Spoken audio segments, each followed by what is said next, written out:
అందులో తిరుమల తిరుపతి దేవస్థానం మీద ఇటువంటి వ్యాఖ్యలు చేసి భ్రష్టు పట్టించాడు చంద్రబాబు నాయుడు గారు.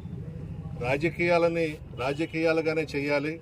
నీకు సత్తా ఉంటే, దమ్ము ఉంటే జగన్మోహన్ రెడ్డి గారిని ఎదుర్కోవాలి తప్ప దేవుళ్ళని అడ్డం పెట్టుకొని రాజకీయం చేయాలనడం హాస్యాస్పదం. సిగ్గులేదు నీకు కొద్దిగా కూడా. ఏదో అధికారంలోకి వచ్చేసావు, వాగ్దానాలు చేసావు, నీ ఇష్టం వచ్చినట్టు అబద్ధాలు చెప్పావు. 2014లో కూడా మోసం చేశావు రైతుల్ని, మహిళల్ని.